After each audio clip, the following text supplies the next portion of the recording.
These aren't students. They're teachers. They're teaching their own professors. They're teaching their own faculty. They're teaching their own administration. And they're teaching their whole society, their whole so-called civilization. They're teaching an anatomy class. And they are dissecting American empire. They're dissecting colonization.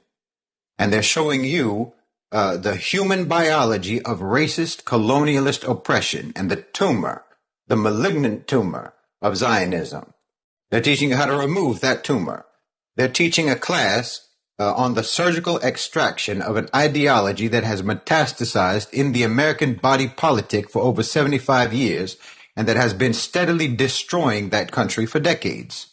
And yes, they're teaching you that this tumor developed because the body was susceptible to it, because it was unhealthy to begin with.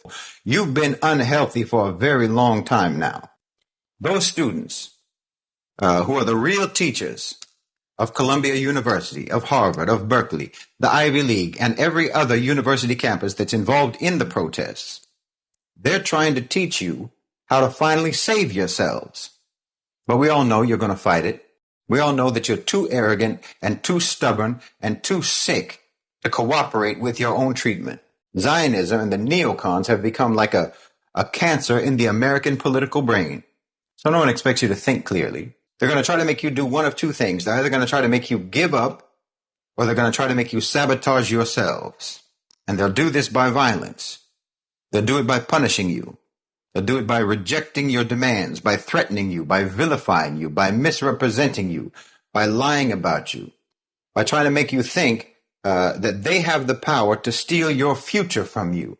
Basically, they're going to do this by treating you the way the Zionists treat the Palestinians. But I'm telling you, you and your movement are in part an answer to the millions of prayers that countless families in Gaza offered, not just for the last 6 months, but for the last 75 years. And this is how Allah subhanahu wa ta'ala keeps the unjust in check by means of the just. This is how he helps the oppressed by raising up people who will defend them.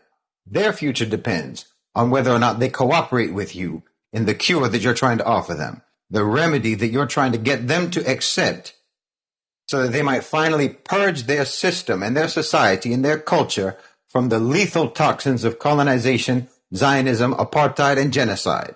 I know that they're telling you that you're going to be suspended, you're going to throw away your education, you're going to throw away your opportunities, throw away your future career, your freedom, your privilege, and so on. But believe me, that's delusional. They're in no position to threaten you. Well, how are they going to threaten to take away your future when you're the one who's offering them a future? Because there is no future in Zionism. There is no future in American or Western colonization in the Middle East or anywhere else. It's bad enough that their history is full of that, but there's no place for it in the future. No. You're their successors. They're not your successors. Tell me, when did an older generation oppose their own successors and win? No, time's not on their side. They think that they're fighting you from the top of the hill, but they're already over the hill. And there's no going back up. It's only downhill from here for Zionism.